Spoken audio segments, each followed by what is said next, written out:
Actually, I have a feeling like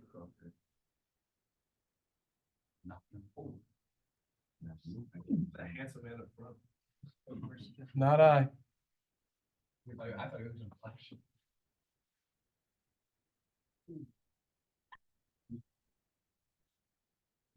I'm done. You two hit a line of debating about that. This is her like this. That's it. Actually. It's just, no, it is. That is. You ever see this? I can see this. It's just right. Yeah. Down by. Where's? Yeah, it's you got some, kinetic now. Blisters, some swelling in the legs. There you are. There I am. Can you hear and see us okay? I can. How about you on your end? Yes, we're all good. All Okay. right, awesome. All right, gentlemen, it is my privilege and my pleasure to introduce to you Dr. Kerry Driscoll. She is a professor of English at the University of St. Joseph in Hartford, Connecticut. Formerly, she was a professor at Elmira College, as well as a president of the Mark Twain Circle of America. She has been an editor of the Mark Twain Annual, and she has submitted articles to the Mark Twain Journal. She is currently also, among her responsibilities, an editor at the Mark Twain Project at the University of California, Berkeley campus. And as you know, that's the world's largest repository of all Twain's original manuscripts, and it is responsible for issuing the definitive editions of his works in book, as well as digitally, as well as his letters, his manuscripts. She is a frequent lecturer and consultant at the Mark Twain House and Museum. She has contributed an article, which I think will be helpful to you if you guys are thinking of doing as your final paper, Huckleberry Finn and Tom Sawyer Among the Indians. She contributed an article entitled Injun Joe and Mark Twain's Attitudes Toward Native Americans in Critical Insights, The Adventures of Tom Sawyer. And among her current accomplishments, I'm very, very humbled and proud to know her because she has written a book, Mark Twain Among the Indians and Other Indigenous Peoples. And when I emphasize to you that she is a consultant, she is that, because like the other Twain scholars, I am extremely fortunate to call her a friend. And I can't do this course, and this course is unique because of professionals like Dr. Driscoll who have a passion for their work. So she's going to talk to you. So everybody, please give her a round of applause. Doctor, the class is all yours. All righty. Well, thank you for having me, first of all, and happy Friday to all of you students. I'm going to do my best not to put you to sleep, okay? I want to begin by asking you what might seem to be a simple question, but I promise you it's not, and that is, what's in a name? And the name that I'm referring to, of course, plays a prominent role in Tom Sawyer, and that name is Injun Joe. So I want to start off by trying to unpack the two components of that name. First of all, why is he Injun Joe and not Indian Joe? What do you think the difference might be between those two versions of what's essentially the same word? Any thoughts? Isn't Indian more an offensive term, a term for an Indian? Absolutely. Injun, so, if you were ever so inclined, to like research the history of the word, it's vernacular, all right? So it's a kind of dialect corruption of the word Indian. But that's really just the tip of the iceberg, right? Because it is a derogatory term. It's considered offensive in the Native community, and it's actually a racial slur, okay? It's not quite kind of explosive a slur, as explosive a slur as the N-word, all right? But nonetheless, it would be a good idea never to use this term when you're referring to Indigenous people. What does it suggest? What does it connote? Well, inferiority, disreputability, ignorance, not being quite fully human, but instead more animal-like or bestial. Okay, so Injun, in calling this character an Injun, Mark Twain is already, sort of signaling to the reader that this is not a person that you ought to respect. There's something, off about this guy. All right, what about Joe? I mean, think about kind of what the connotations are. Average Joe. I know you're all too young to remember the 2008 presidential election, but there was this kind of 15 minutes moment of fame for someone who came to a rally, and his nickname was Joe the Plumber. Okay, but whenever I think of Joe, I think of Joe the Plumber. All right. First of all, is that an Indigenous name, Joe? No. No, hardly, right? I mean, it's the most sort of generic name that you could assign to someone. So put the two together, Injun Joe, all right? He's kind of like generic Indian, all right? But again, in a kind of contemptuous way. It is also, Joe is a colonial name. All right. I mean, if you know anything, even a little bit about Indians, Sitting Bull, Red Cloud, all right, to name some of the, Geronimo. All right. Now, I'm not saying that those are, indigenous names. Those are English translations. All right, of what the person's name would have been in his native language. All right. So Red Cloud's name was actually Mapialuta. Okay. But of course, Americans, as they were moving westward across the continent, they didn't want to bother to learn indigenous languages, nor to be, respectful enough to address people, all right, in the terms that they would have been accustomed to. I don't know if you, in your studies of American history and literature, you go way back to the Puritan days, all right? But there was a very famous war that took place in New England in the 1670s, and it was called King Philip's War. And it was an attempt, it was a very early alliance among the New England tribes to try to stop colonial expansion. And the leader of that rebellion was, as the war's name suggests, King Philip. But wait a minute, King Philip is not a native name, right? The native name of that person was Metacom, all right?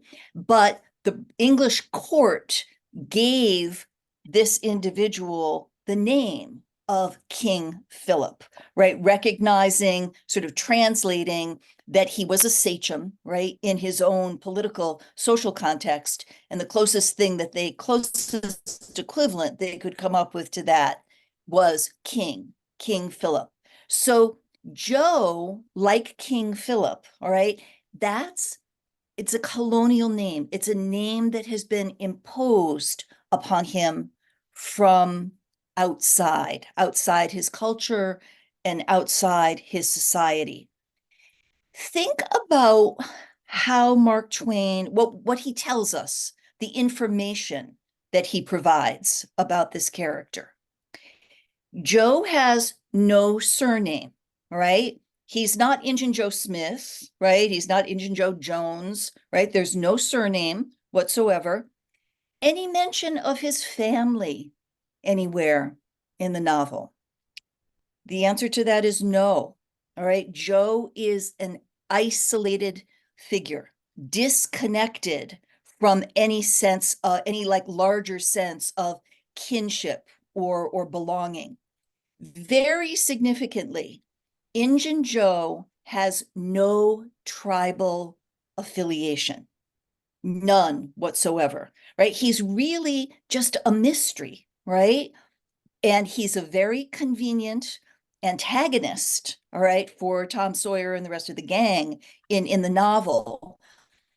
But what I would really like to try to suggest to you today is that even though, this is a boys' book and there are a lot of kind of funny, memorable moments, Tom Sawyer tricking everyone into whitewashing the fence for him and bringing the stink bug into church, etc. There's more to this novel than that. Okay. And what I would like to try to do during the time that I have with you is to put this novel in a broader historical context, and specifically think about what the significance of Joe is in that broader historical context. One thing that Mark Twain is very specific about telling us about Injun Joe, though, is that he is the last sole remaining native inhabitant of the region, right? Well, how did that happen, right? And by the way, let me just say, if anything I say is confusing or you have a question you'd like to ask me, um, you don't have to hold those questions until the end. Just, wave your hand, let Mr. Pascal know you need some clarification, okay? I'd really prefer, rather than me sort of talking at you via Zoom, that we can have a conversation about this. And I want to hear your impressions of this Kristen. character. Yeah, I just had a quick question. So if Indian Joe is like a Native American and Native Americans are very like family oriented and very like spiritual groups of people, is the reason why Indian Joe doesn't have any like family or anything and is like a criminal, like because like lack of knowledge that Mark Twain had about Native Americans at the time? Oh, that's a really great question. And, I know that Mr. Pascal held up my book, which you could see is very long. It's about 400 pages. And I But it's really struggled to try fascinating. to answer that question. Mark Twain, and I'm going to digress a little bit here. In an attempt to answer you. Mark Twain, one of the things that we know and love about Mark Twain is that he tended to be a champion of the underdog, and he was very socially progressive and liberal in his views, like way ahead of the curve in a lot of respects in relation to other, people in the 19th century during his lifetime. There is one glaring exception to that truth, and that is his attitudes about Native Americans, which are very harsh and largely negative. So I think that in part, we can say in response to your question, yes, he didn't know all that much, all right, about Indians.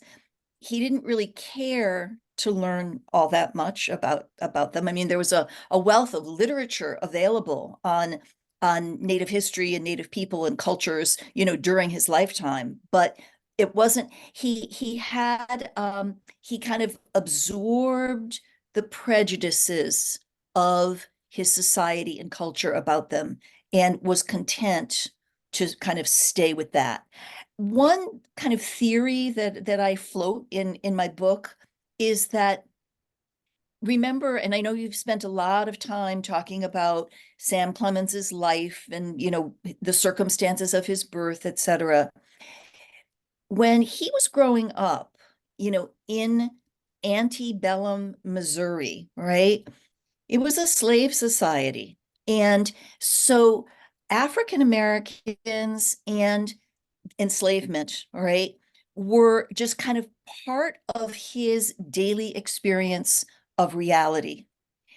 That was not the case with Indians. And that's really what I want to talk to you about today. All right. That by the time he's growing up in the late 1830s and in the 1840s, something kind of catastrophic, all right, has happened specifically to Indians in Missouri. So he didn't have a lot of opportunity for personal interaction, all right, with Native people. The way, I mean, his family, for heaven's sakes, owned a couple of slaves.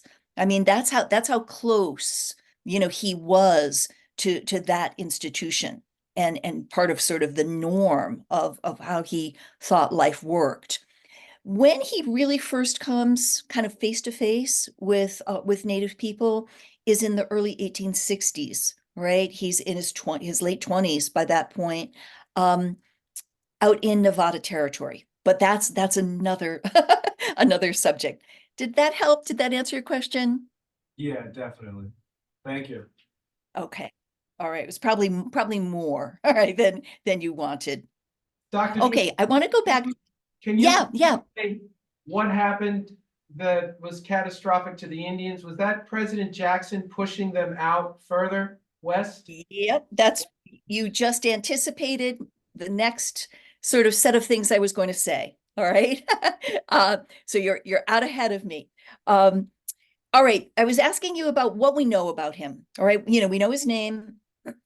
We know he doesn't seem to have a family, that he's the last sole remaining Indian in the area.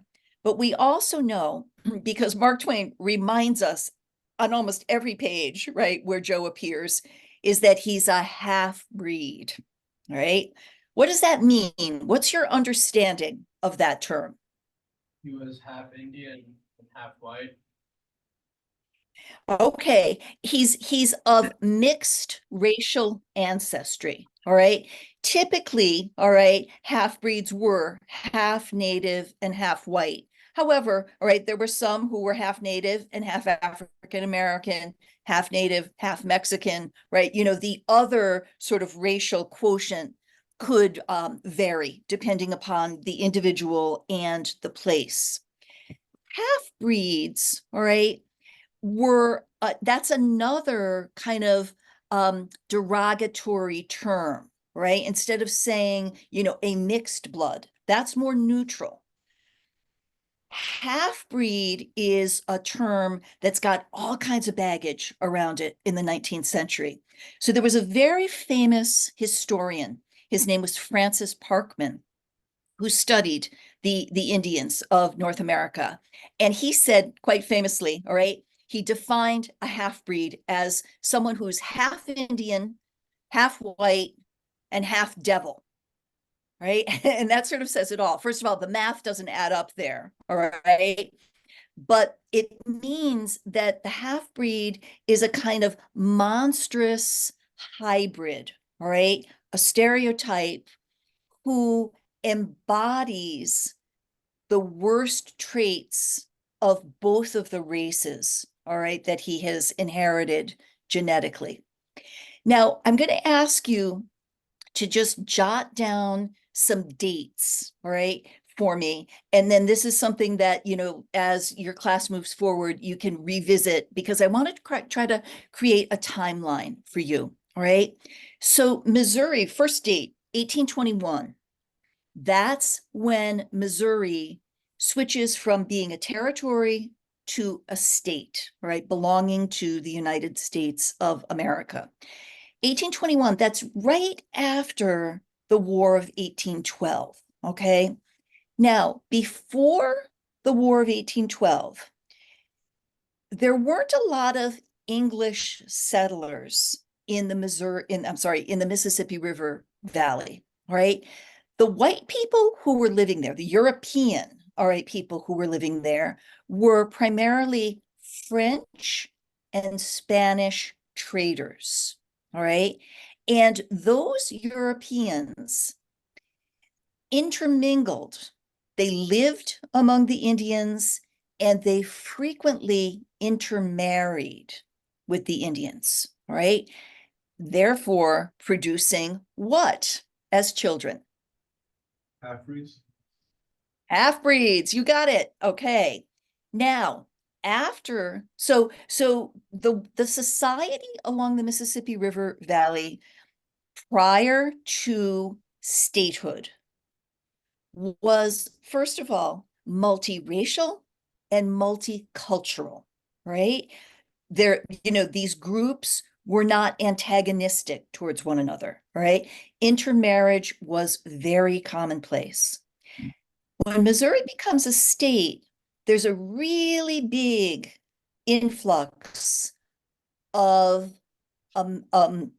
British, American British settlers who had a much different attitude toward Indians, all right, and really detested half-breeds, all right, saw them as untrustworthy, just repugnant, really, all right. So 3 years, and this is the next date I would like to ask you to write down, which is 1824. 3 years after Missouri becomes a state, the very first senator elected to Congress from Missouri was a man named Thomas Hart Benton.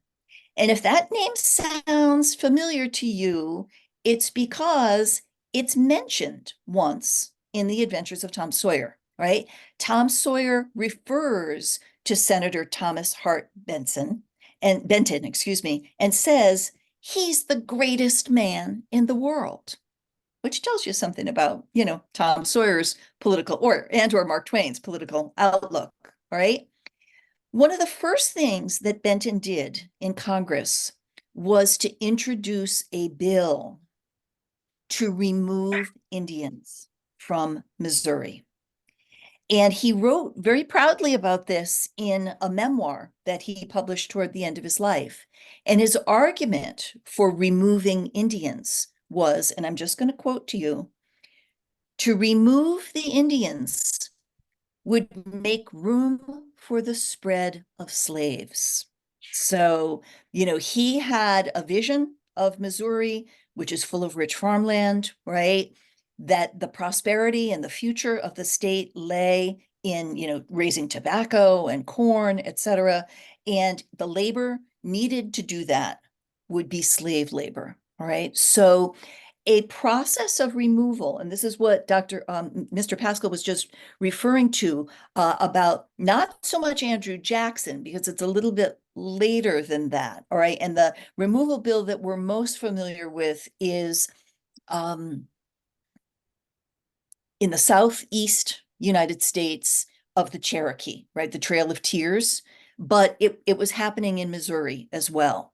So between 1824 and 1837, the native people who had, inhabited Missouri, or the land that becomes known as Missouri, right, for thousands of years, got pushed westward.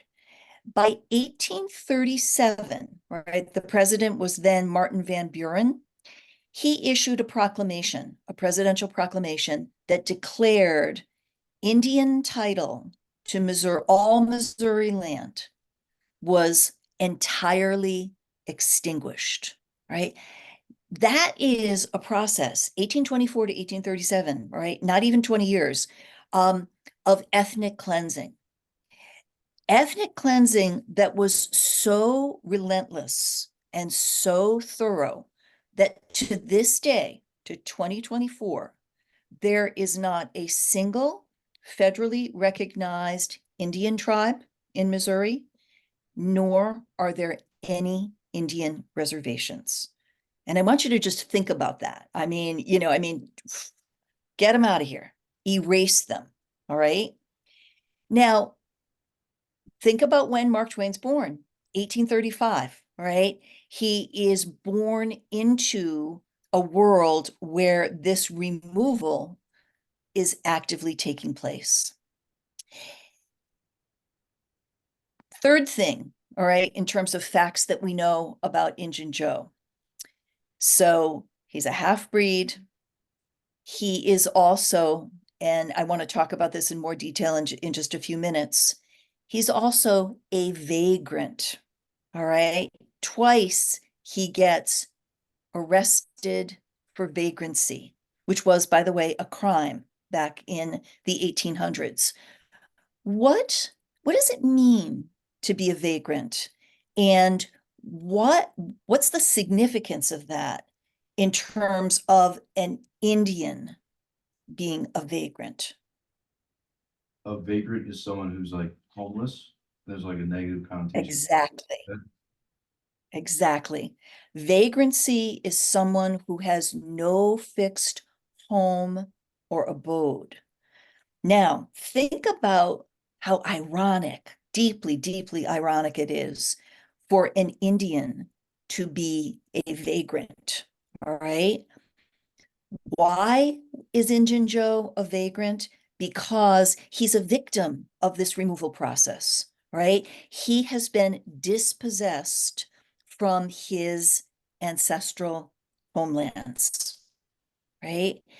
And it's, again, it's a kind of the way that it's described, all right, is it's a thing of contempt. Oh, he's a vagrant, right? I mean, Joe is he's kind of in the way. No one in the community likes him, right? Think about when he dies. What do the people of St. Petersburg do? They have a big picnic. Right? You know, I mean, it's like, woo, all right, you know, that guy's gone, right? The last Indian has vanished from the scene, right? And now, you know, we can really, you know, move our society forward. So the fact that Joe is reduced to the status of a vagrant historically is very important, all right? And this goes back to what I was saying a few minutes ago about, you know, yes, it's a boys' book. Yes, it's funny and it's full of all of these, you know, kind of cute pranks, right? But there's a historical backdrop in all of this that I think Mark Twain is aware of. So let me just add one more historical fact. I don't want to kind of bore you and get too tedious about this. Um, Sam Clemens is born in 1835, all right? I told you how, you know, seeing enslaved African Americans was a sort of daily experience for him, all right? Although Indians were in the process of being removed during his childhood, they had not yet entirely disappeared. And, you know, if any of what I'm saying is of interest to you, you know, certainly ask Mr. Pascal if you can borrow, you know, either my book or the copy of the Critical Insights into Tom Sawyer, because there's much more information about all of this if you're so inclined to pursue it. I dug through a lot of like old newspaper reports and I found evidence that right in Hannibal, all right, which is, of course, you know, St. Petersburg is the fictionalized version of the place where Sam Clemens grew up, right? That there were reports of seasonal arrivals of bands of Indians that were passing through the area in order to hunt, all right? There was trading between the inhabitants of Hannibal and these passing groups. Now, they were doing that against the law, all right, because they were forbidden, all right, as this removal was going on, even from sort of passing through the area seasonally. They weren't allowed to hunt, right, but they were resisting, all right, that colonial, you know, intrusion into their lives. All right, what role does vagrancy play in our understanding of Injun Joe's character and his actions? And just before we get to that, Dr. Driscoll, Chris had one question. Okay, I'm sorry, I can't really see any hands, but So do you think when like the town has a picnic after Engine Joe dies, do you think that's Mark Twain kind of calling out like some fallacies, like kind of calling out Americans, like when they praise someone dying, basically? no, I don't. I think that, you know, the way I read The Adventures of Tom Sawyer is that there's a lot of cultural significance to this book, that it's much more than a boy's book. So remember, what's the date of the novel's publication? Anybody remember? December 1876. 1870. December 1876. Again, I'm going to test your knowledge of 19th century American history. Did anything else significant happen in 1876 specifically related to Indians? Wasn't there an election? Jackson removed. Well, there was certainly an election, and that's very, very important. But ever heard of a guy called General George Armstrong Custer? Oh, The Battle of the Little Bighorn? General Custer's like last stand or something. Okay, the Battle of the Little Bighorn, Uh-huh. at which George Armstrong Custer and the entire 7th Cavalry were annihilated by an alliance of Cheyenne, Lakota, and Arapaho Indians. That was the single biggest news, all right, in 1876 before the election took place, right? And it's one of the rare occasions where the Indians won, all right? But as the old adage goes, they might have won the battle, but they lost the war, right? Because, they then go on to get all that resistance gets crushed and the Indians get forced on to reservations. So as Mark Twain is writing The Adventures of Tom Sawyer, right? The quote unquote Indian wars out in the West are heating up. And when the Battle of the Little Bighorn, all right, occurs, it unleashes, all right, a torrent of hostile, antagonistic, racist attitudes about Indians. Kill them all, right? I mean, if you look at the newspaper reporting, it's still shocking all these years later, right? They're fiends, they're devils, they have to be exterminated, right? Well, think about some of the terminology that Mark Twain uses in The Adventures of Tom Sawyer, right? I mean, how many times is Joe, right, that murderous half-breed, right? How many times is he likened to Satan or the devil? Quite a few, right? At one point, Tom and Huck wonder if he'd sold his soul to the devil, right? People are scared of him, right? Because he just seems to be this kind of embodiment of evil, right? So if you look at the very beginning of the novel where Mark Twain talks about when it's set. So the preface, if you happen to have your book in front of you. 1830s, 1840s. Okay, the middle paragraph there. The odd superstitions touched upon were all prevalent among children and slaves in the West at the period of this story, that is to say, 30 or 40 years ago. Now, quickly, do some mental math there. Subtract 40 from 1876, and you get 1836, right? The year before, President Van Buren declares all Indian title to Missouri land extinguished, right? Or 30 years, 1846, right? So the novel coincides, all right, with the period of Sam Clemens's, young childhood, but it also coincides with this period of Indian removal. So here's just a thought I'd like to plant in your minds, and that is that this novel is set in the 1830s and 40s, but the 1870s is kind of in the mix here in the background. Okay. Mark Twain Mark Twain loved to read newspapers. This guy, he was obsessed with the news. He used to subscribe to, like, I don't know, 5 or 6 different newspapers. He read all the newspapers, all right, that were published in Hartford. But then he also subscribed to, the New York Times, the New York Tribune. I mean, he was like a news junkie, all right? So he certainly is very well aware of the Indian Wars and what's happening out on the Great Plains that culminates, all right, in the Battle of the Little Bighorn. And I think that that's, you know, whether it's conscious or unconscious, right, that's part of what's driving his characterization of Injun Joe. Other questions before I go? As you can tell, once I get going, it's like a steamroller. So, you know, stop me, all right, if you have other questions.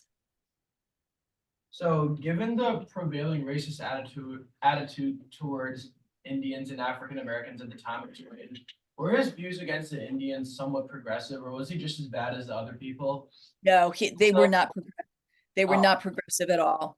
Okay, and also as he grew up, since he was a big traveler, did his views about the Indians as he got closer to his death, did they change at all, or was he still kind of? That again, that's a great, great question. What I spent over 10 years studying this and trying as hard as I could to figure it out. And what I saw in his later writing, because remember, he doesn't die until 1910, right?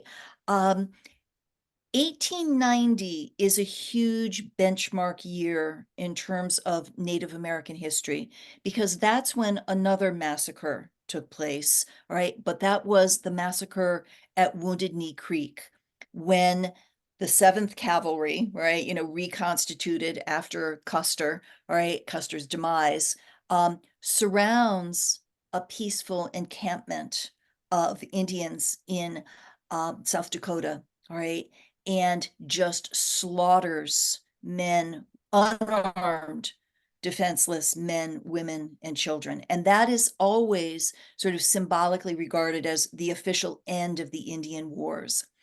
I looked high and low in Mark Twain's letters, in his notebooks, in his, you know, kind of unpublished scribblings, all right, for some reference to Wounded Knee. Because think back to what I just said a minute ago. The guy was a news junkie, all right? I mean, he definitely knew about what happened at Wounded Knee. And there was this huge uproar afterwards, like, what has the army done? You know, a couple of the officers were actually tried in a court of law for, you know, the atrocity of it all.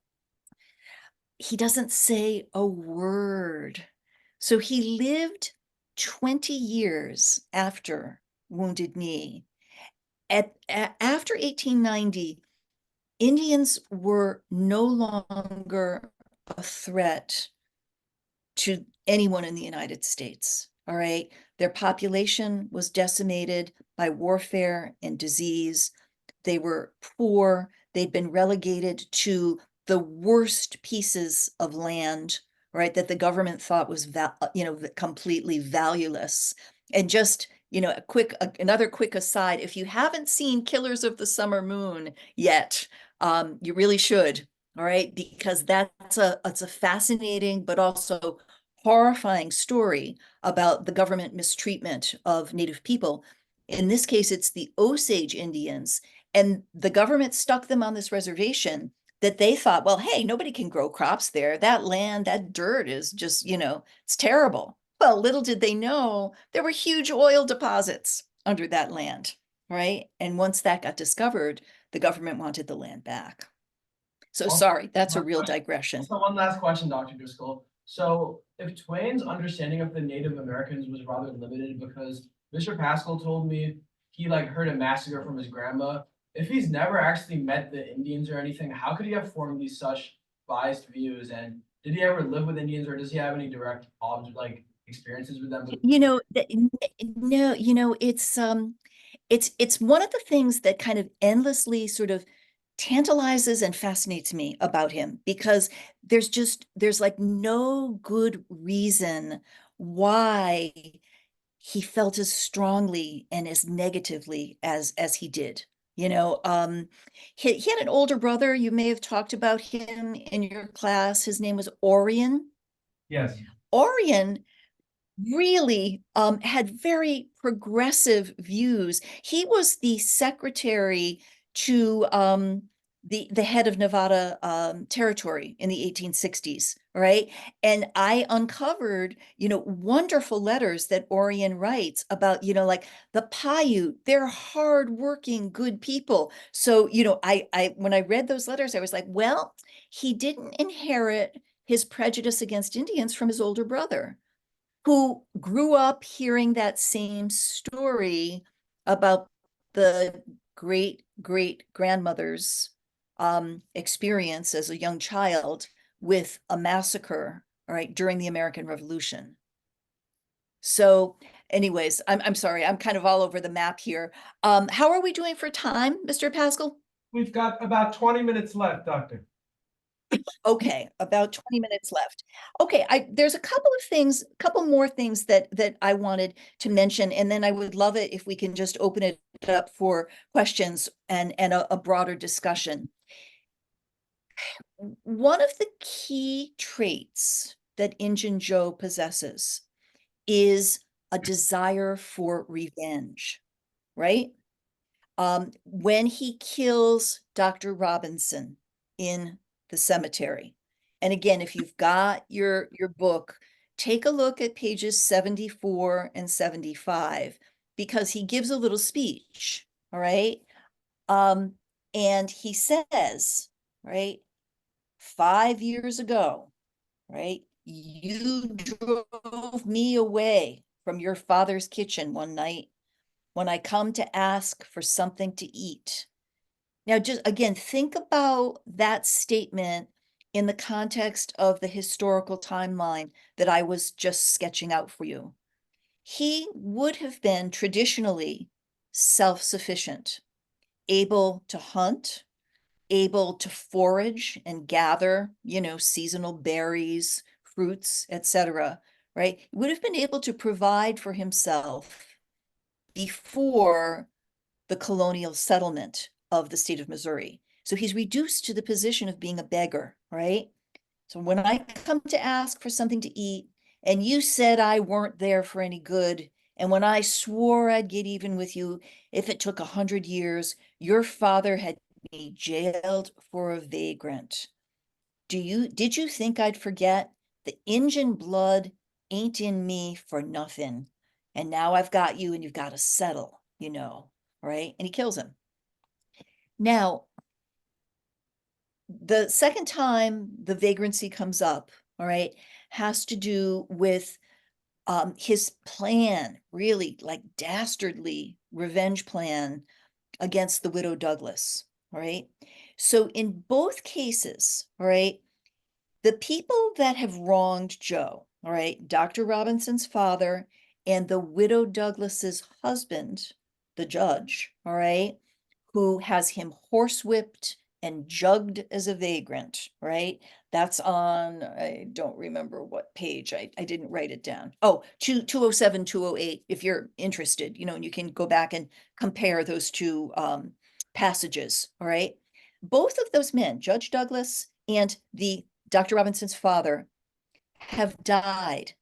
And so Joe's desire, his thirst for revenge, all right, can only be satisfied by proxy. Now, what kind of twisted form of revenge is that if you can't take it out, on the person who wronged you, but just one of their relatives? Does that strike you as weird at all? Absolutely. Absolutely. I mean, like really perverse, right? I mean, so just put all of these details together, right? He keeps Mark Twain keeps likening Injun Joe to the devil, to Satan. He's hell bent on revenge, all right? He's always so angry, right? So Injun Joe, I would like to suggest to you that, he is really symbolic of Mark Twain's, I mean, he's a kind of stereotype of a half-breed, but he's symbolic of Mark Twain's antagonistic attitudes, all right, about American Indians. I've often stopped to think when I've taught the novel, like, does this man have a single redeeming quality? And the answer is no, or I think anyways. But now I want to get to the scene of Injun Joe's death, because I hope when you were reading, that struck you as very weird, all right? Tom Sawyer has mixed emotions when Injun Joe's body is discovered.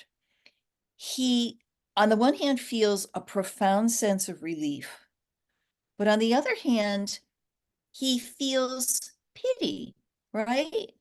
For him, the bloody-minded miscreant, right? Mark Twain calls him at that point.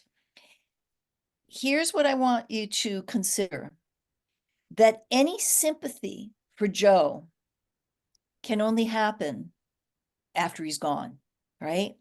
He is the last indigenous vestige, all right, that prevents complete colonial conquest, all right? And therefore, once he's died, it's cause for celebration, right? Let's have a picnic, right? They had almost as much fun, right, at Injun Joe's burial as they would have had at a hanging. And Mark Twain's definitely being sarcastic there. But again, if you've got your books, take a look at pages 238 and 239.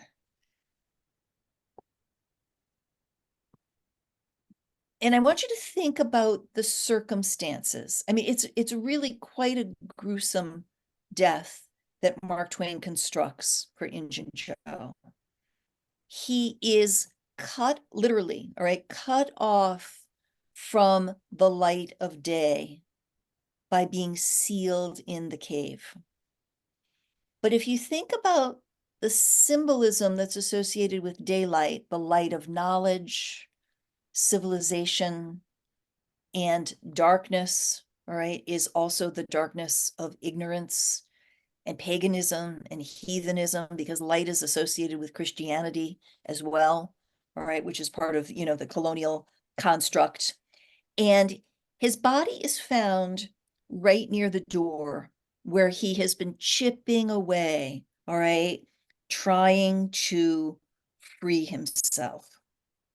So he dies not just of hunger, but of thirst. And it is a long, drawn out, agonizing death. But again, think symbolically about this. He's alone, he's isolated, he's excluded, right? And this, I think, is symbolic of the status and the fate of the American Indian. But here's what I want you to, and I mean, look at what happens to him. He's reduced to eating bits of candle wax and bats.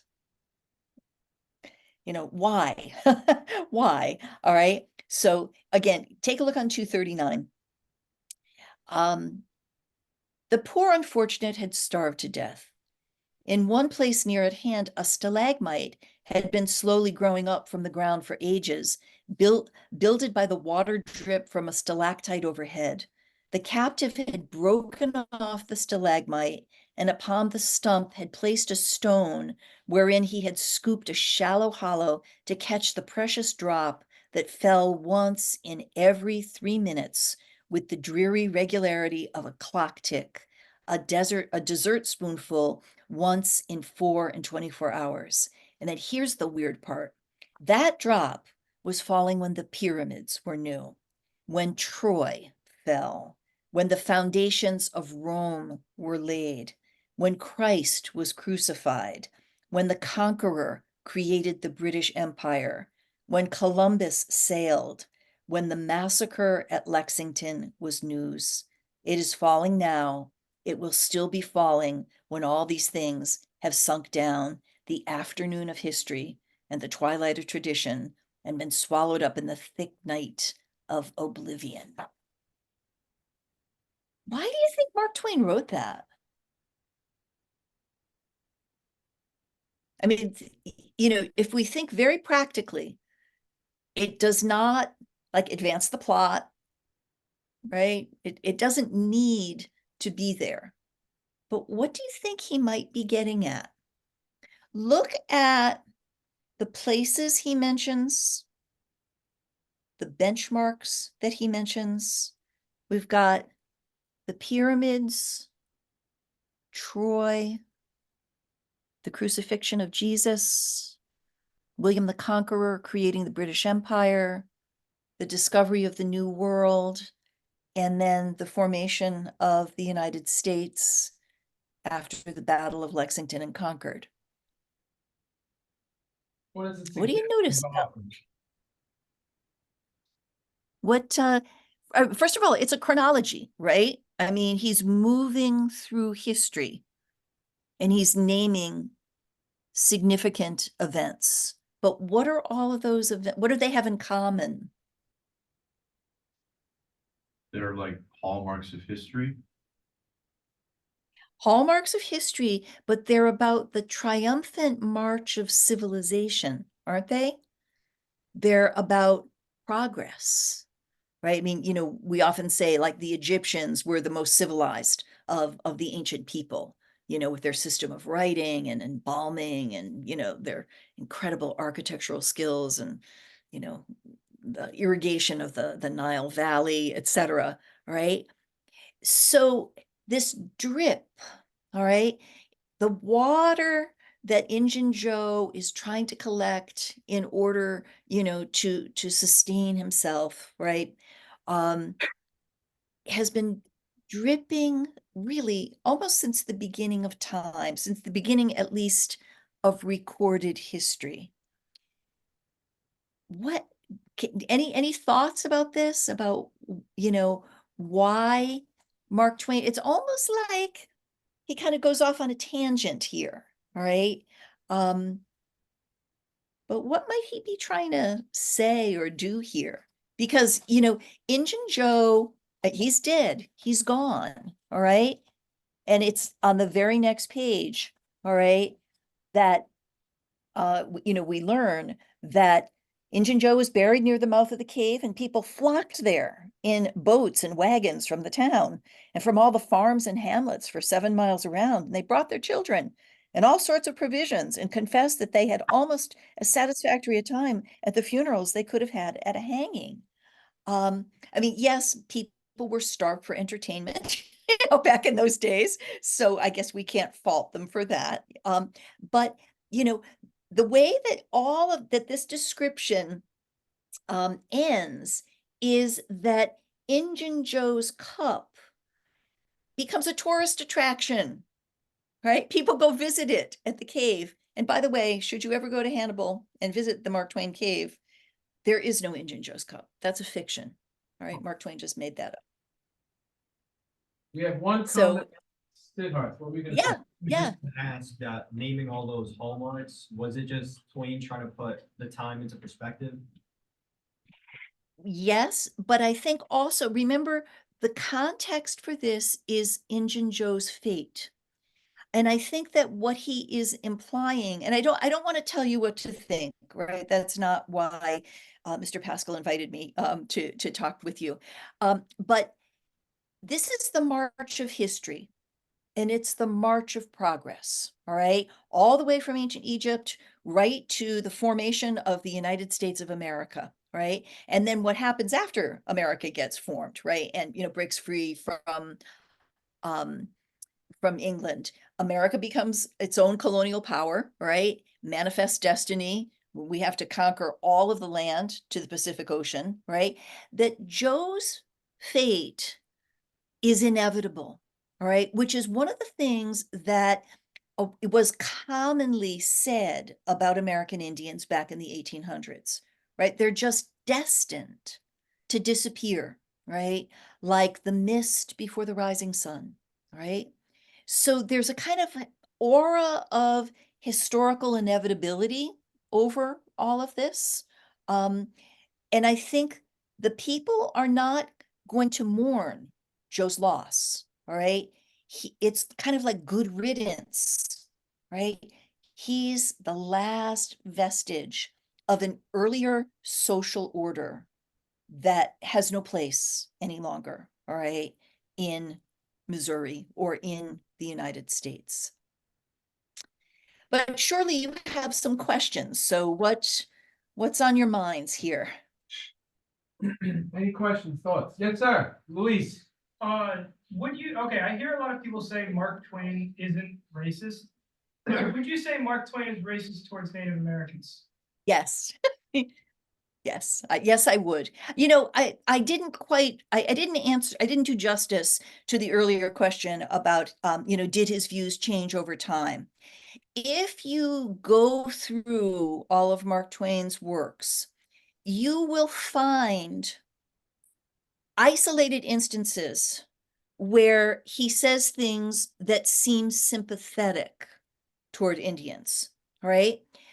But my sense of them is that they were episodic, right? That, you know, like at that moment, he was indignant about something, right? But then he would like backslide into a feeling of antagonism toward them. You know, and you might not be reading this piece. It's called Concerning the Jews, and it's from the 1890s. And he says that I don't think I have any prejudices against, you know, any races, religions, creeds, etc., bar one. And then he doesn't specify what that one is. But I think I know the answer, and that is that it was against American Indians. And I think that, you know, I don't think I ever came up with a definitive, I wished I could find a reason that I could point to. Oh, that's why. All right. I think instead it was a lot of contributing factors, right? You know, one of the stereotypes about Indians was that part of that kind of animal quality that they possessed, that they weren't fully human, made them sexual menaces to white women, you know, and there was a lot of sort of shock value reporting in 19th century newspapers about, you know, the mistreatment of female captives among the Indians, and the atrocities that were performed on them. And, you know, in Mark Twain, in many ways, for as kind of wild as his humor was, he was a real Victorian gentleman too, and had three daughters, and a wife that he felt very protective of. And I think that those allegations alone may have been enough to turn him off to American Indians, to dismiss them. Any other questions, thoughts? Yes, sir. Christian. Don't you find it strange that like Twain would choose like Native Americans? Like I knew when he was in California, when the Chinese people were being treated misbelievably Yes. Yeah. by the Irish. Don't you just think it's like kind of weird that like it's kind of like hard for me to like piece my head around like why Twain would choose Native Americans over like any other race or religion. Well, you know, if you think about it, one of the stereotypes that we have about Indians is Indians are wild, right? Wild Indians, right? The Chinese working, you know, constructing the railroad in the West, or, you know, working in laundries, doing a lot of menial work in the frontier communities of the West. They were, and if you aren't reading Roughing It, sometime take a look at the chapter on the Chinese in Roughing It, where he just talks about what a docile race they are, right? They do as they're told, they're hardworking, they show up on time, all right? The same could be argued about the status of enslaved African Americans, right? That they were, you know, as a survival strategy at the very least, all right, they tended not to resist or to talk back. Indians were unpredictable, all right, and that wildness, I think made him, that's a factor in why of all the other races that he could have singled out, that makes them stand apart. So- And that's, Yeah, so not necessarily that they were Native American, but just like he would have like a prejudice against uncivilized people, like whether yes, the race. yes, you said, you hit the nail right on the head there. Uncivilized people, he had a hard time with. They just have to go to their next class. So can everybody give a round of applause, please? Well, thank you for letting me talk your ears off. Thank you. Thank you. Thank You didn't talk your ears off. You were terrific and so informative. So John, tell me what happens next. When does the next class start? In 3 minutes. Okay. 5 let minutes me, changing time. Okay, let me quickly go use the bathroom. All Sure. right, okay. You ready for public comment? Thank you. You're welcome. Right, public, Ryan. I hope so. Great question. So we have our paper on We'll do it next week. next week and the last week. Let's try right there, right? Come on in, you guys. Flying by, Mr. Pastor. It's too fast. I'll put a note, guys, try and have it ready for our next class. But I'll give everybody the next class. Okay, thank you, Pastor. Have a great rest of your week. I have a doctor's one down there. I'm gonna pick them. Did my mom? All right, you have to watch it at home. Okay, yes, so you want me to sit down in the office? I don't.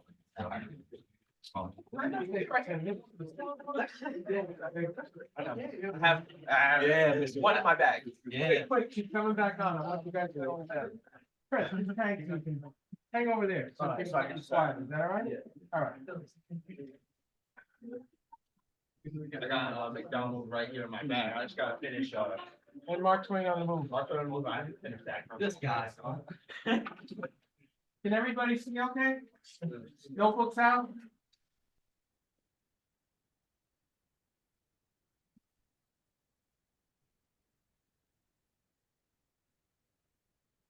We have everybody? Where the Gilmore brothers are right there, thank God, okay. Friends. Where's Terciano? He is here. He is here. We just had a test last class, so. You get lost? Hopefully not.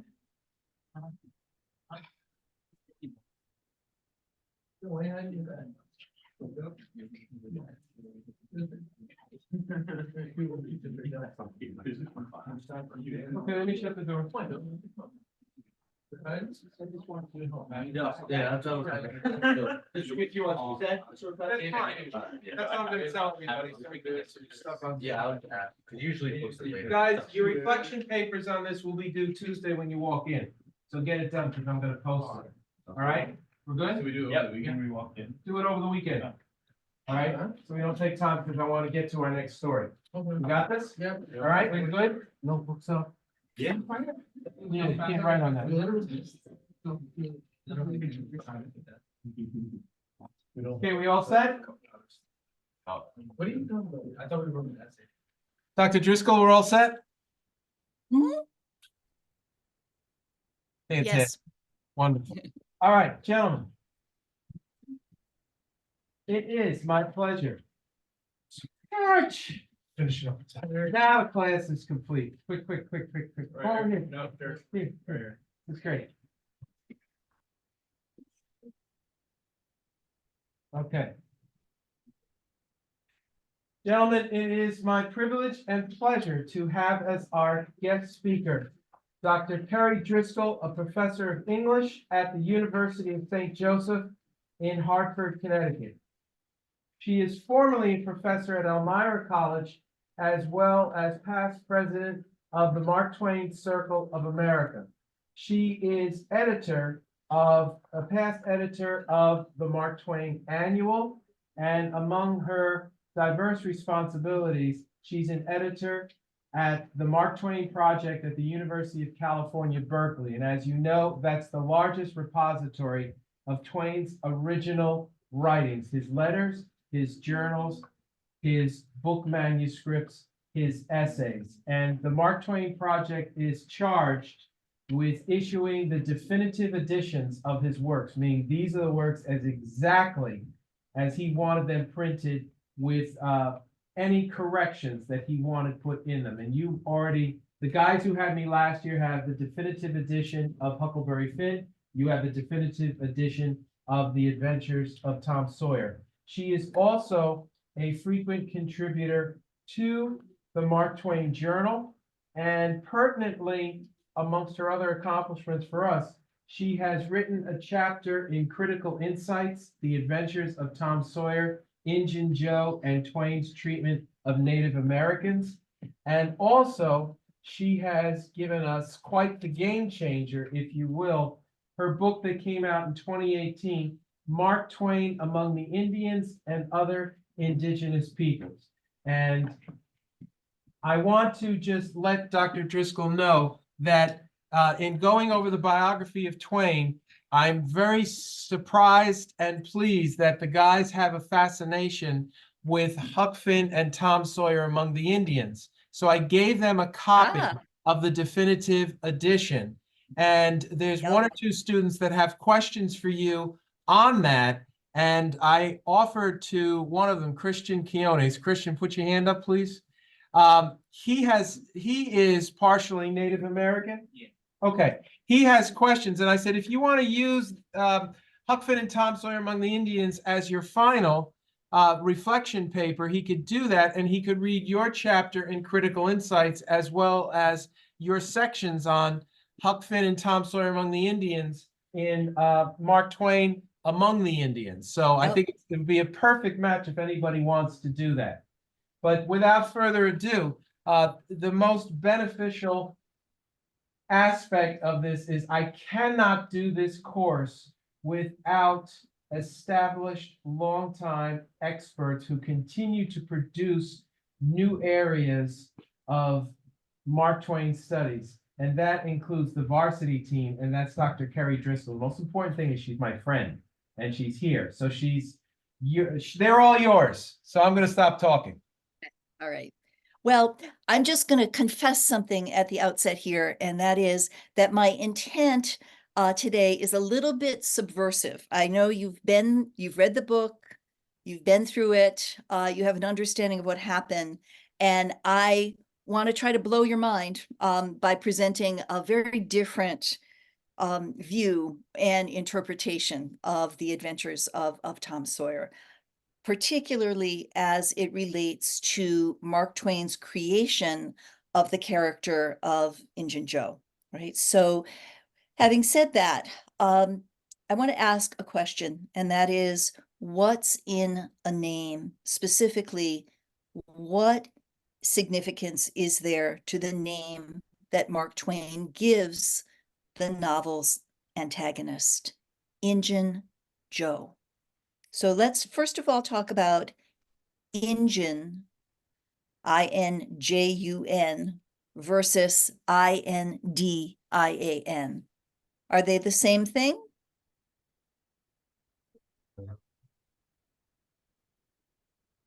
Injun sounds like dialect, right? It's not standard English.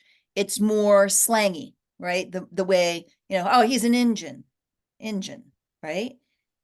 But what else?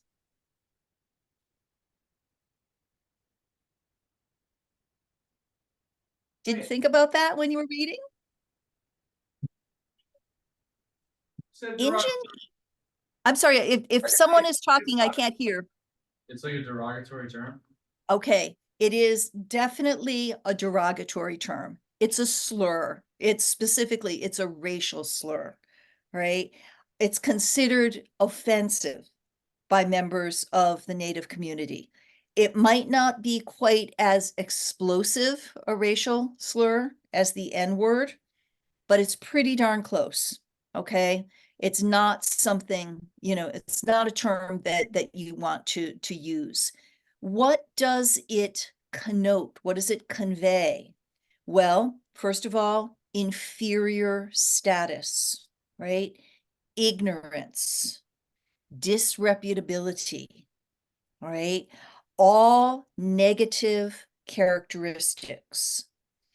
All right, so calling this man, this character, Injun, already begins to stack the cards against him.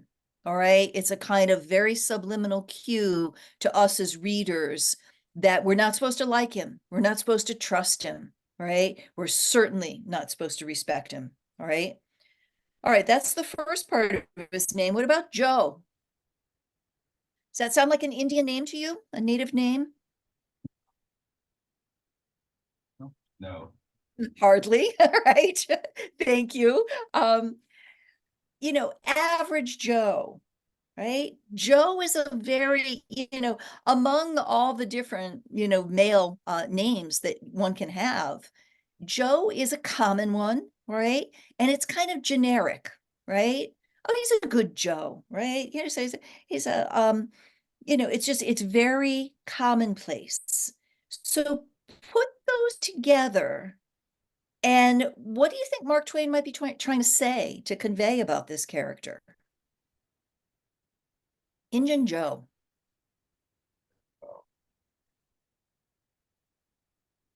Maybe that he's a stereotype, a stereotypical Indian, right? Rather than an individual. He's just Injun Joe, right? The other thing I would like to get you to think about is that Joe is not, that's not a native word. That's not a native name, right? Joe has another name, but we don't know what it is, right? He has an indigenous name, right? When you think about, sort of the famous American Indian chiefs that you're familiar with from the past, you have Sitting Bull, all right, Red Cloud, Black Hawk, all right? A lot of names that are associated with animals, okay? Now, those are English translations of native words, right? So the fact that we don't know what Joe's authentic or real name is tells us that Injun Joe is a colonial name. It's a name that has been imposed upon him by newcomers, all right, by the Euro-American settlers of the community of St. Petersburg. All right, so, think about what that means in terms of his identity and then also his status in relation to this community. I want to encourage you to think about information that Mark Twain doesn't give us about this character. For example, what's Injun Joe's surname? Well, he doesn't have one, right? What's his family? Where is his family? Well, he doesn't have one, right? What is his tribe? We could sit in silence for the rest of the hour, right? And I could ask you to futilely turn pages of the novel, right? Is he Osage? Is he Oto? Is he Kansa? Right? No, we just don't know. Mark Twain doesn't give us any background information on Joe. He simply is Injun Joe.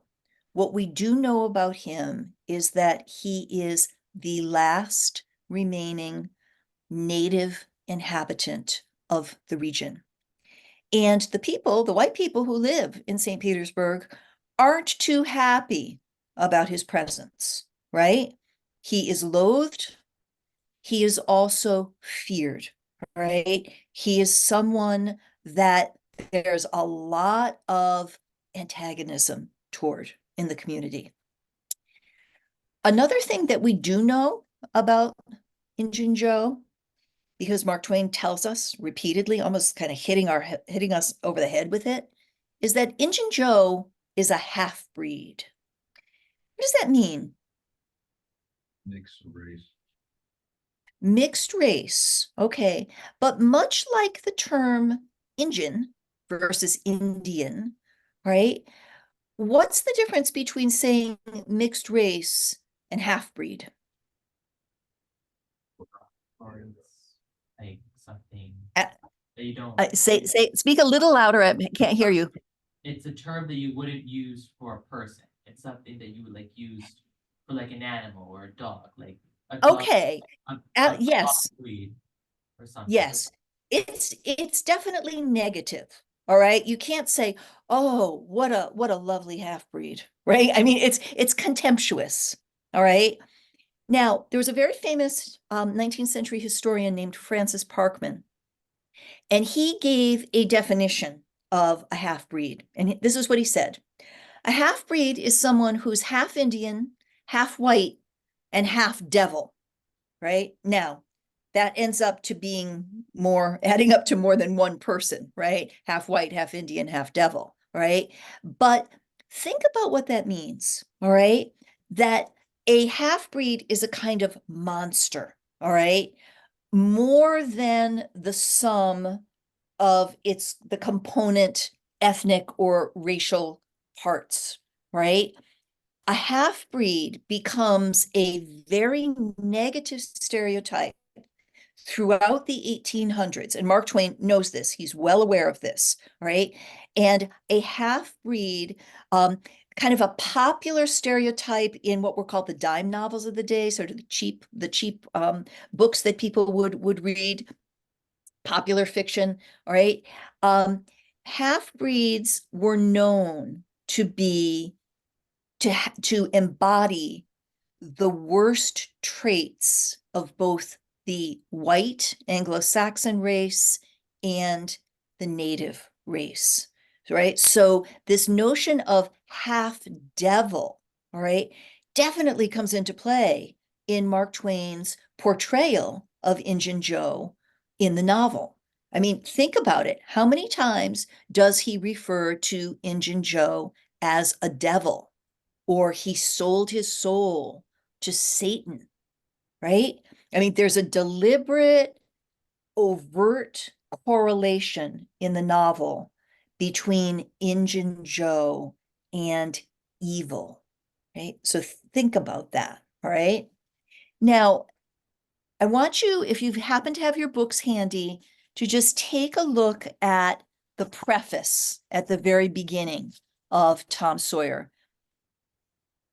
It's 3 paragraphs long, but and he talks about, most of the adventures really happened, I know who these people were, right? But it's the middle paragraph that is pertinent here. Somebody The wants odds, to aloud, who's got it? yeah, okay, read it aloud. The odd superstitions touched upon were all prevalent among children and slaves in the West at the period of the story. That is to say, 30 or 40 years ago. Okay, thank you very much. Now, quick, do some mental math here. What year was the novel published in?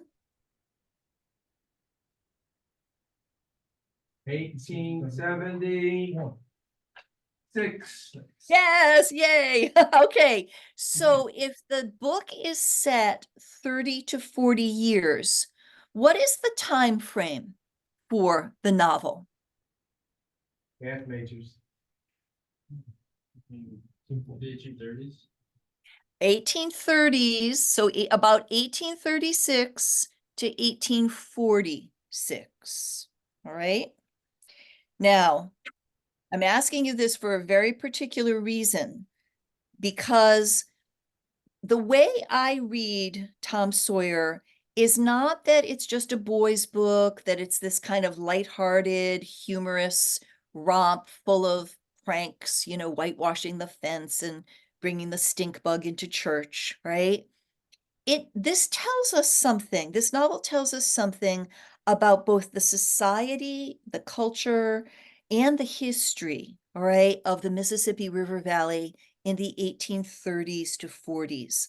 So I'm going to ask you to just jot down a couple of dates while I'm talking, because I want to try to put this idea of Injun Joe and the half-breed into a broader historical context.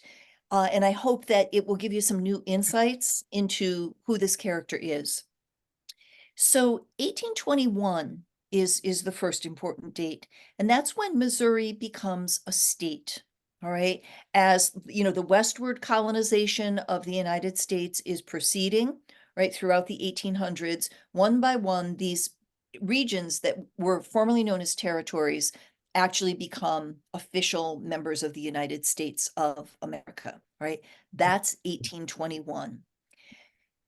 It's when Missouri becomes a state that a lot of people from the East, all right, descendants of British settlers, begin to move westward into Missouri. The land was cheap, right? It was really good for, the soil was really good for growing crops, great farmland, all right? But prior, all right, to Missouri being a state and before the War of 1812, right? The Europeans, right, the non-native people who lived in the Mississippi River Valley were French and Spanish traders, right? Not people who emigrated with families, all right, but men, all right, who came to, buy furs, right, get the natural resources. Those French and Spanish traders created what one historian has called a frontier of inclusion. And what he meant by that is that they lived among the Indians and they also intermarried them. Now, if the French and Spanish traders are intermarrying with the local tribe, what's the inevitable outcome of that? Their children are half-breeds, right? They're mixed race people. And they were regarded, they were just people. They were just the kids, all right? Once the British settlers come in, right around the time of statehood, racial attitudes toward those mixed blood individuals begins to change, right? And it gets much, much more negative, right? So 1821, that's your first significant date. 1824 is the next date. And that's 3 years after Missouri becomes a state. The very first senator that Missourians elected to go serve in the US Congress was a man named Thomas Hart Benton. And Thomas Hart Benton, if you were paying attention when you were reading The Adventures of Tom Sawyer, is actually mentioned in the novel by Tom Sawyer himself, who refers to Benton, and if you doubt me, look at page 162 of your book, as the greatest man in the world. It's pretty high praise, right? Well, Thomas Hart Benton introduced a very important piece of legislation into Congress in 1824, and that was an Indian removal bill. He wanted all of the tribes that lived in the new state of Missouri to be pushed out to the west, right? To a kind of vague place that was referred to as Indian territory, right? Towards the end of his life, Benton wrote a memoir about, his experiences in politics, etc. And he rationalized this bill, this piece of legislation, saying this: to remove the Indians would make room for the spread of slaves. And of course, from your study of Mark Twain's life that Missouri was, in fact, a slave state. All right. So part of becoming a state, all right, an established civilized society, meant that Missouri was going to become a state of farms. And in order to raise crops like tobacco and corn and wheat, etc., right, you needed manual labor. And that manual labor was going to come in the form of slaves. What this means is that between 1824 and then the year 1837, that's the third date I would like you to jot down. 1837 is significant because that's when the president, who was Martin Van Buren at the time, issued a proclamation, and he declared that Indian title to all the land in Missouri was, quote, entirely extinguished, meaning that the groups that had lived in the area that we today call Missouri for thousands, probably more than 10,000 years, right? They were the ancestral owners of that land. They had been dispossessed, basically kicked out. Get out of here. We don't want you here. You're not welcome here, right? There's a new society, and it's a slave-based society in which you have no role, right? Now, that's 1837. Sam Clemens is born in 1835, all right? So this is happening, in his very early years. Just because the president declared Indian title to Missouri null and void does not mean that all the Indians up and left, all right? There was some resistance, right? So seasonally, I mean, when I say that they had to give up their title, they literally were not welcome, right? You can't hunt here. You can't be here. You cannot be physically present within the state limits of Missouri. But not everybody, not all the native tribes obeyed, all right? So seasonally, all right, groups, small bands of Indians would, pass through the state. They'd set up camp so that they could hunt, right, during the right months. And there were such groups right in Hannibal, all right, during the years when Mark Twain was growing up, right? So slaves would have been very familiar to him, all right, from, when his earliest memories, right? Indians are more sort of a shadowy, all right, presence, living out on the outskirts of the village, passing through there and then gone, all right? But the fact that's an important fact, right? So something I want you to think about is that Indians were being dispossessed, right? The land that by hereditary right had been theirs for a long, long time was taken away from them, all right? Injun Joe is twice, right, in the novel referred to as a vagrant. Could somebody define for me what that term means? What does it mean to be a vagrant? Church, what's a vagrant? You've heard of it, I'm right? sorry, what? I'd assume is it like a different shade, sort of? No, if you are a vagrant, It's derogatory. it's definitely derogatory. What's it mean to be a vagrant? I'm gonna take a guess. Some sort of like animal. That's as good as I got.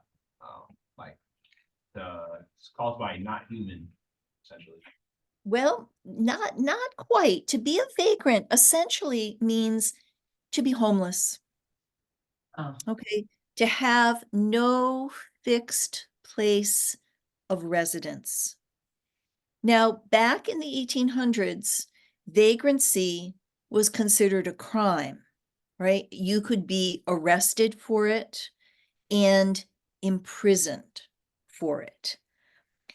Think about how ironic it is that the only remaining native inhabitant of St. Petersburg is a vagrant.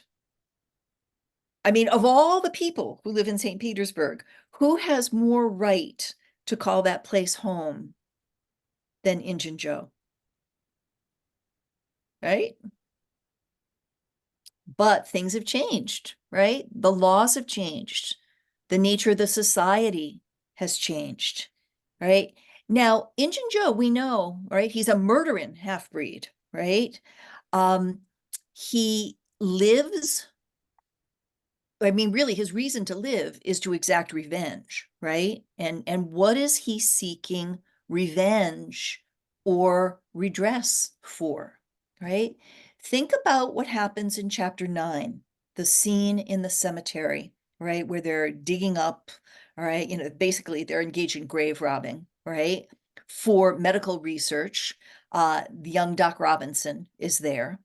And at one point, Injun Joe, and if you've got your books, and Mr. Pascal, would you, rather than me reading this, would you like to ask one of the members of the class to read it? Sure, as soon as one of them turns right to the page number. All right, bottom of page 74. And it's Injun Joe speaking, and it starts, yes, and you have done more than that. Got it? Should I read it? Please read it loudly. Yes. Loudly. So I can hear you in Connecticut. Yes, and you done more than that, said Injun Joe, approaching the doctor, who was now standing. 5 years ago, you drove me away from your father's kitchen one night, and when I come to ask for something to eat, and you said I weren't there for any good. And when I swore I'd get even with you if it took 100 years, your father had me jailed for a vagrant. Did you think I'd forget? The Injun blood ain't in me for nothing, and now I've got you, and you got to settle. You know.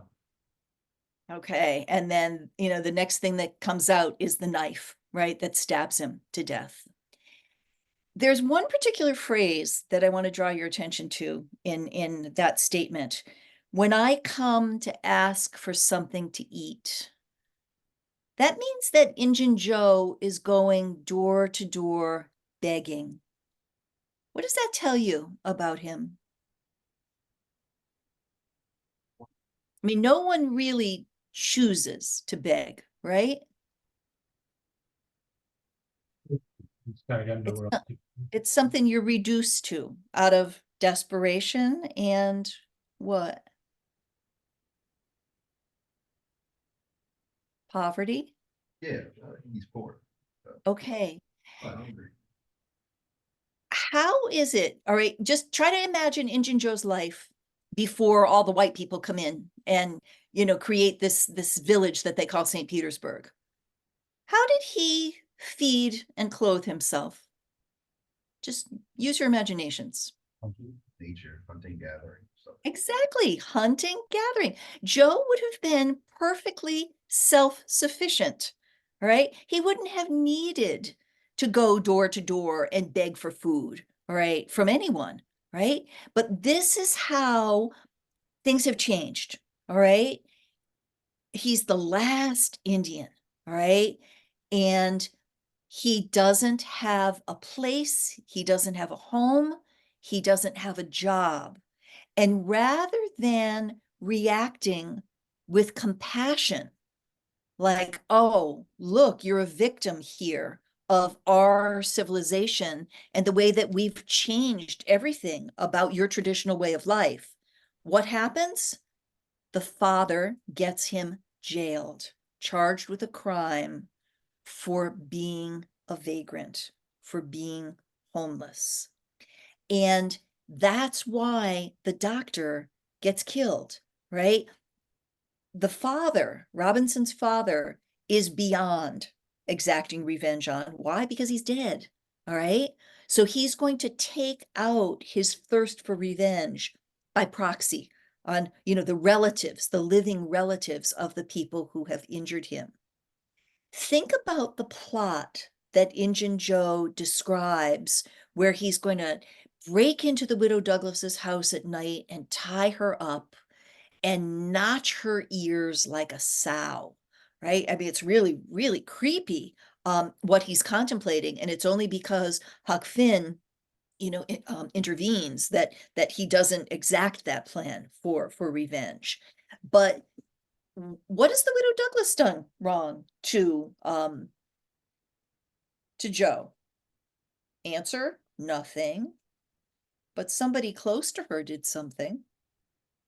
Mr. Pascal, would you ask someone to read Go right to the chapter where starting Huckleberry Finn listens to Yep. Injun Joe tell his partner what he's gonna do to her and why. Yep. Take bottom of page 207. 207. Give it up. He's got it. Please. Give it up, and I just leave in the country forever. Give it up and maybe never have another chance. I tell you again, as I've told you before, I don't care for her swag. You may have it. But her husband was rough on me. Many times he was rough on me. And mainly he was the justice of the peace that judged me for a vagrant. And that ain't all. It ain't the millionth part of it.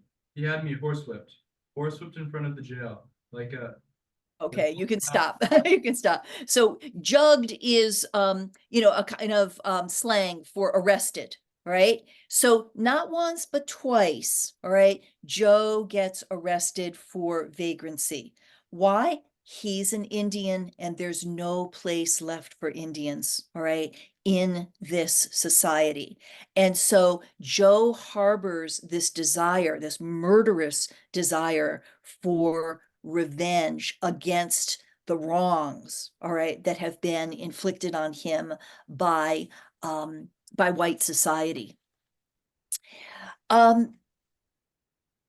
did you think? Did you pay any attention when you were reading to the illustrations that are in the novel, and particularly the way that Injun Joe is portrayed?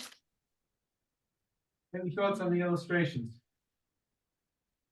And again, if you got your book, just take a look at the illustration that's on page 174. The title, the caption of it is Tom Dreams. Show it to everybody. Looks scary. Remember, this is when Injun Joe has been tried in court and then jumps through the window and miraculously escapes.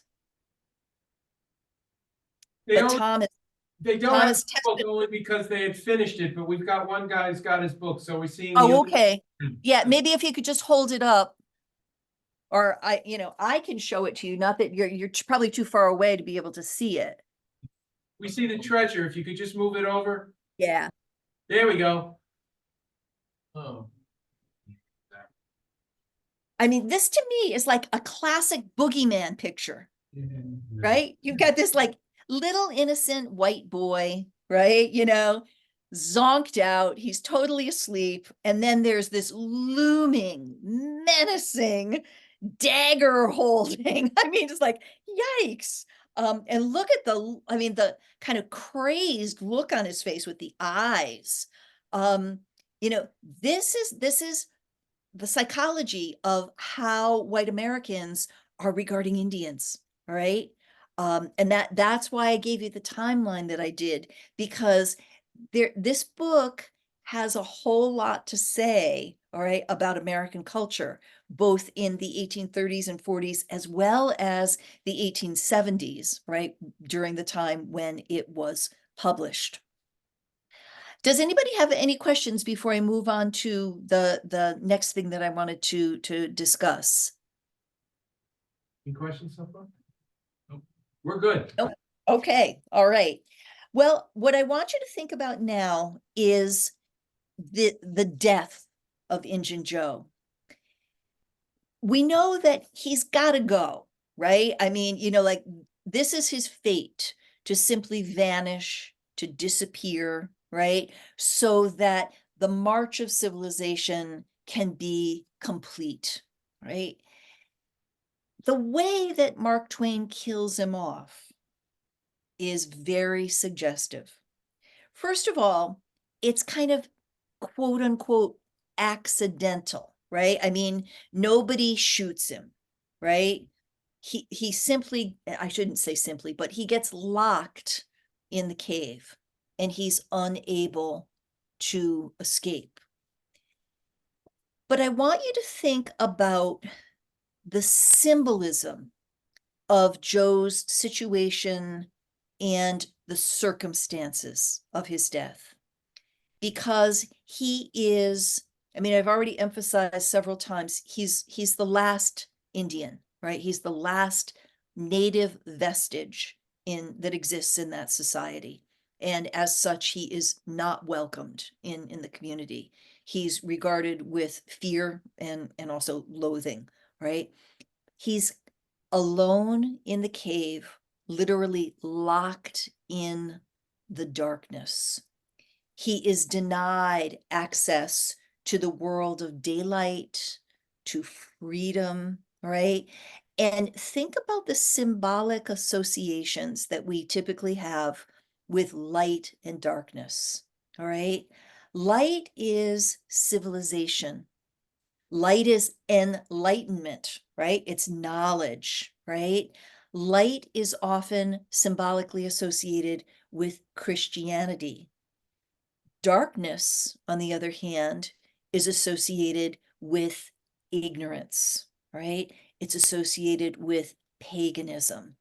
Um, Joe is caught in the darkness, the perennial, perpetual darkness of his savagery, right? He's excluded from the world of light, of civilization, of order, right? The modern world, essentially, he's excluded from. He dies of starvation and thirst, but it's a really gruesome death because it's not instantaneous, right? He chips away at the door for days on end, and then his Bowie knife breaks, right? It's futile, right? And he knows that he's destined to die. He's never going to get out of there. But in this chapter, I just want you to, I'm going to read a few lines to you because there's a very strange description that Mark Twain gives here. It's almost like flowery and fluff. Like, I don't know why it's there. It doesn't help to advance the plot. It's just this very long description of what? Of water dripping. All right. So here's what it says. So there's a stalagmite in the cave and it drips a little tiny bit of water, right? With regularity. So the captive, Joe, had broken off the stalagmite and upon the stump had placed a stone wherein he scooped a shallow hollow to catch the precious drop that fell once in every 3 minutes with the dreary regularity of a clock tick, a dessert spoonful once in 24 hours. That drop was falling when the pyramids were new, when Troy fell, when the foundations of Rome were laid, when Christ was crucified, when the conqueror created the British Empire, when Columbus sailed, when the massacre at Lexington was news. It is falling now, and it will still be falling. And then he goes on. Why do you think Mark Twain sort of stops at that point and engages in this almost kind of like fantasy, all right, of, gosh, that water's been falling for a long time, right? He could have said that in one sentence, but instead he expands on it, right? Egypt, Troy, Rome, William the Conqueror, Columbus.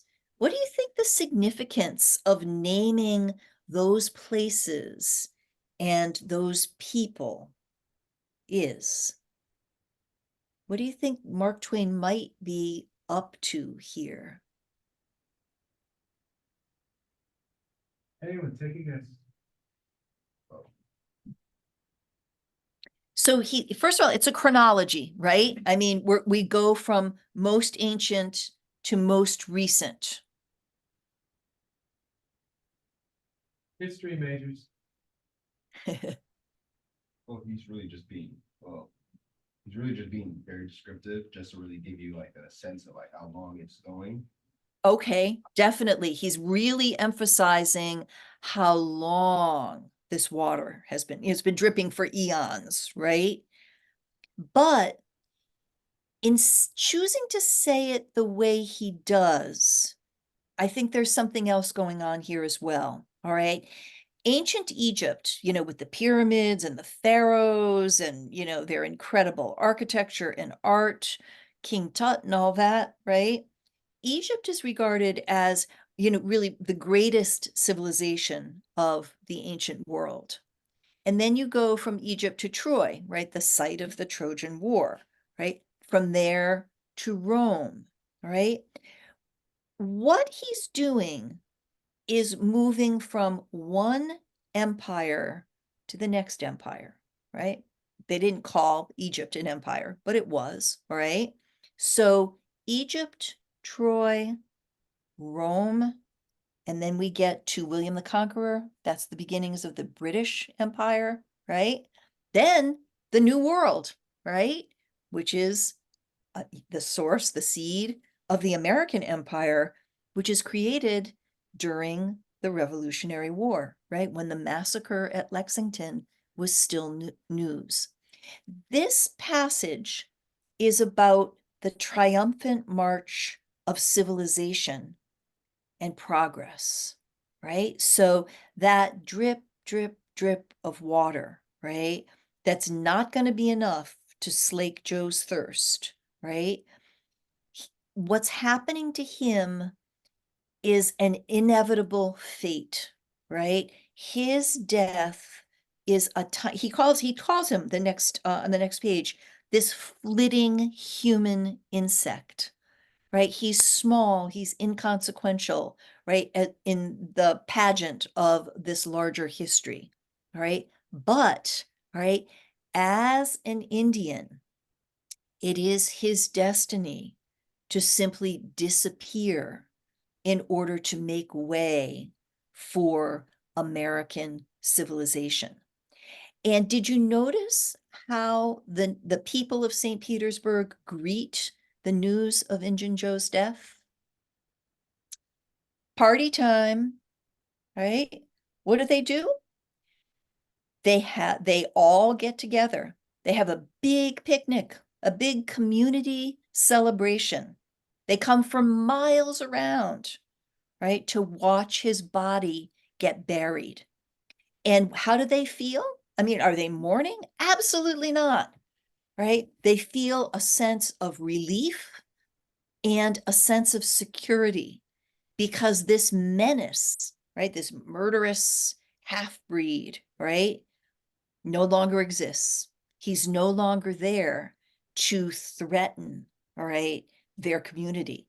So it's an occasion really of absolute joy, right? Mark Twain has another interesting paragraph a few pages later about how after Joe's death, a committee of weepy, sappy women get together a petition and go to the governor to try to pardon Joe after his death, right? And that doesn't go anywhere.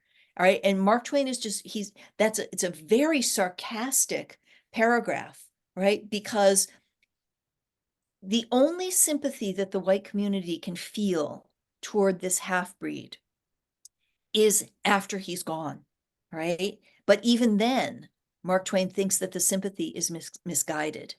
Because just like Thomas Hart Benton said, right, to remove the Indians makes room, right, for the expansion of slavery, right? Injun Joe is an obstacle, right? He's an obstacle to progress, right? To American civilization in the microcosm of St. Petersburg, right? So any questions? I don't know how we're doing for time, Mr. Pascal. Well, we've got another 15 minutes. Okay. Well, what else would you like to talk about? Any questions about anything in the book? About the nature of this character, about Mark Twain's prejudice against American Indians? Go ahead. Christian. You're a quiet crew. I'm trying to be real quick. As my question is, as Wade matured in life, and as we know that he grew out of his arc of racism, do you think that his inability to grow out of the racist tendencies towards natives didn't grow because of what happened to his grandmother or something, deeper or personal?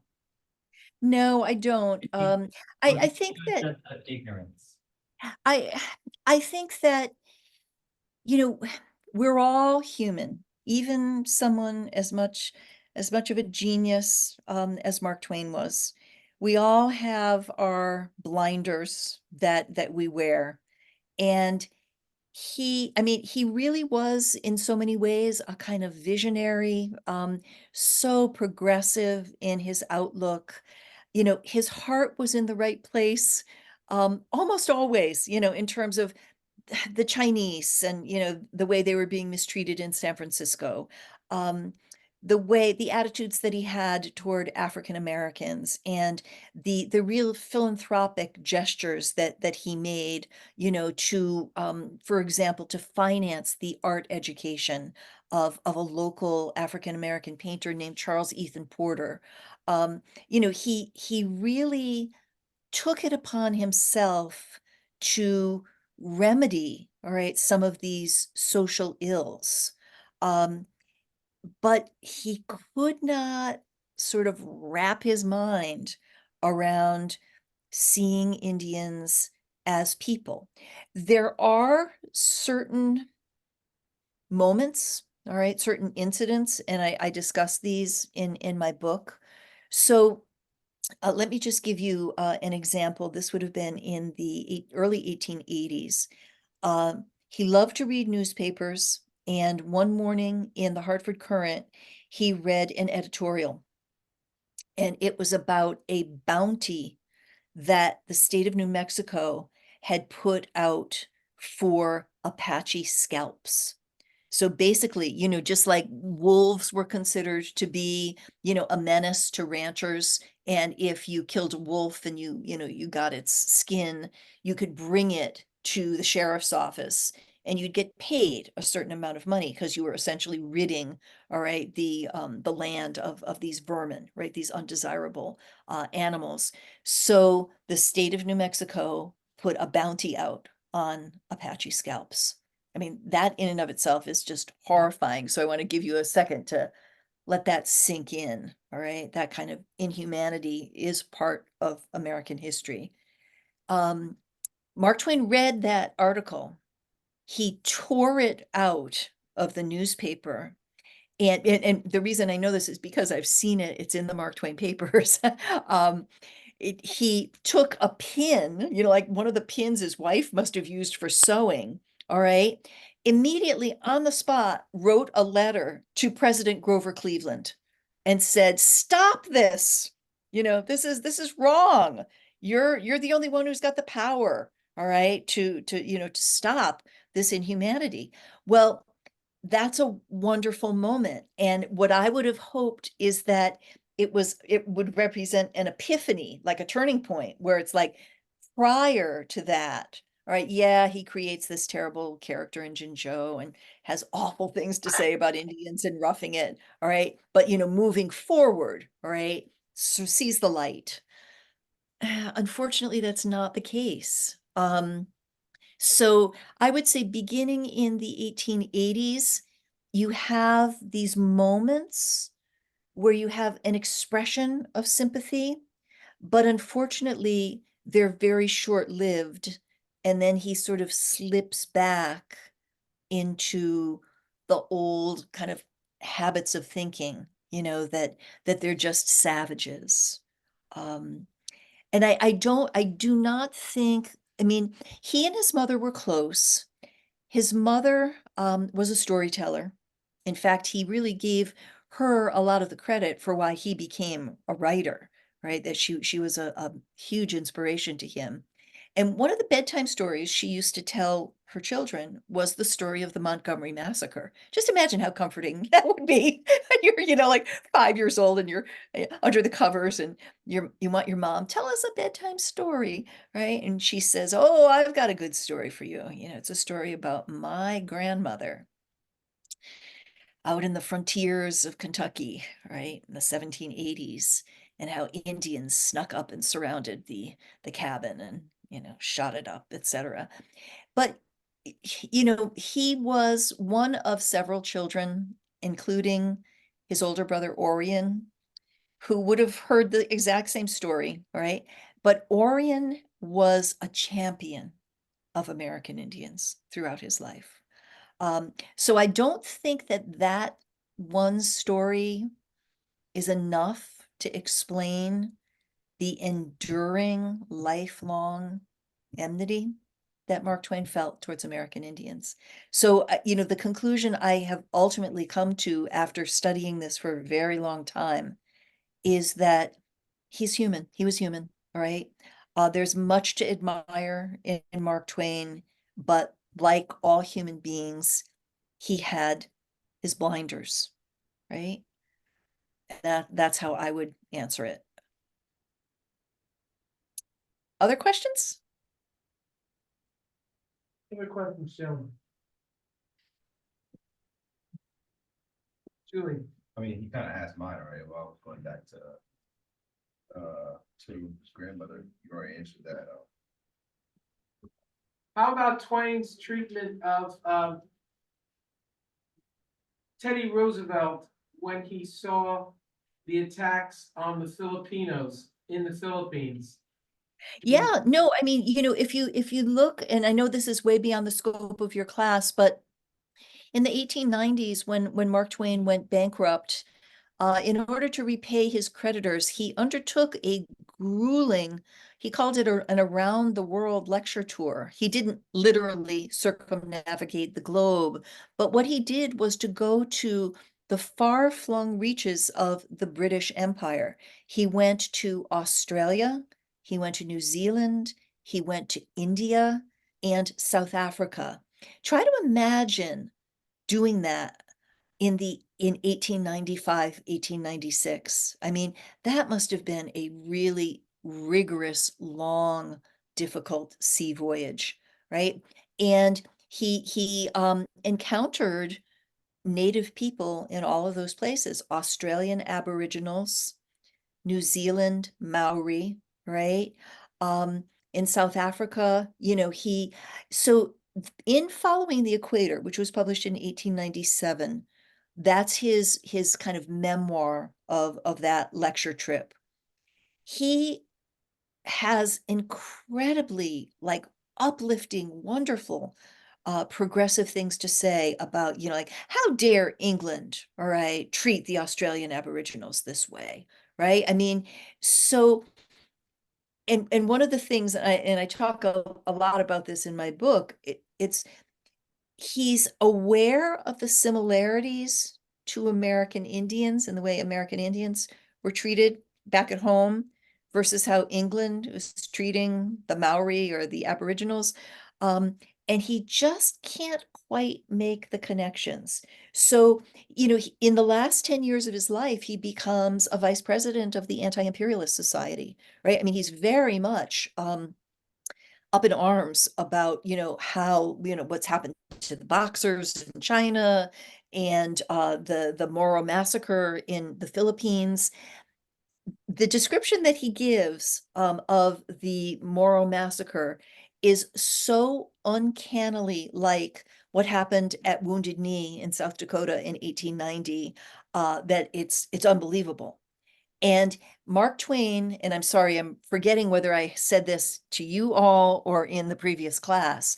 Mark Twain was a news junkie. He loved newspapers. He subscribed to probably 5 or 6 newspapers and read them all cover to cover. You know, so he knew what happened in 1890 when the 7th Cavalry surrounded an encampment of defenseless Lakota people, men, women, and children. They'd taken all their guns away and just shot them all, right? Murdered them in cold blood. And that's something just kind of the logistics of it surrounding the Moros who were down and the colonial troops were up above. But he never was able to sort of complete the circle, to make the connection. And I don't know why, you know. So Quarry Farm, which is the summer home of his wife's, or the home of his wife's sister, is where the Clemens family used to spend their summers, over 20 summers, they were there. And his sister-in-law built him this beautiful study up on a hill where he could write uninterrupted. And today it is the Center for Mark Twain Studies, and Mark Twain scholars can apply and have a residency there where you can do your own research and writing. And I've been there many times, and there are people who have been there who swear that it's haunted, right? That, they have had, paranormal experiences there. And my response to all of that is, oh man, I wish that would happen to me. I would like nothing better than to have a chance to talk to Mark Twain and ask him these questions. The first question I would ask him is, why? Why were you so antagonistic towards American Indians? But despite all the times I've been there, he's never put in an appearance. So Did President Cleveland ever give a response to Twain's letter demanding? no, not that I'm aware of. But I mean, it's just such an impassioned, impulsive gesture on his part. This is an outrage, right? And you'd think that would have stuck. And he would have really begun to reevaluate some of the harsher things he'd said, but it didn't happen. Can you say a little bit about Huck Finn and Tom Sawyer Among the Indians? They know the general plot, and I said he stopped when it seemed like he painted himself into a corner because he couldn't talk about the rape or murder of a white woman by the Indians, and you have this young, strong white man named Brace who would be like a big brother to Tom and Huck, and they're following him, want to get Jim back, but he never finished it because he just couldn't. Do you have any more thoughts on Oh, that? I have a lot of thoughts about that, more than you probably want to hear. But one of the things that we didn't get at in talking about Tom Sawyer is the fact that when Huck and Tom escape and they go to Jackson's Island, they pretend to be Indians, right? So you've got this really weird dynamic in the novel between the real last remaining Indian being an object of contempt and loathing, and yet this kind of fantastic allure of playing Indian. In researching Huck Finn and Tom Sawyer Among the Indians, Mark Twain read a number of books by an American military officer whose name was Richard Irving Dodge. And he wrote The Plains, the Great Plains and Their Inhabitants. And in that book, he talks a lot about his understanding of Indian religion, right? And that plays an important part in Huck and Tom Among the Indians, right? The idea of the good God and the bad God. And my particular reading of why he couldn't finish that novel is not so much because of the gang rape, the interracial gang rape issue, although that's certainly a factor, right? It has to do with the fact that he was totally smitten with the superiority of Indian religion to Orthodox Christianity. And he could not, and Brace Johnson actually, I think the character of Brace Johnson is in many ways a stand-in for Mark Twain in that unfinished manuscript. But he says, I couldn't figure out how such animals ever came up with a sensible religion like that. So you've got these sort of two divergent ideas, all right? The superiority of native religion, and then the absolute horrific savagery of the way that the men behave towards Peggy Mills.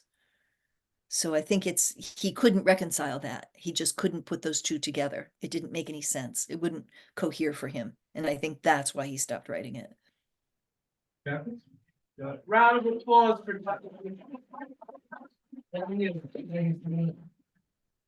We have a gift for you because this is your first time working with Seton Hall Prep.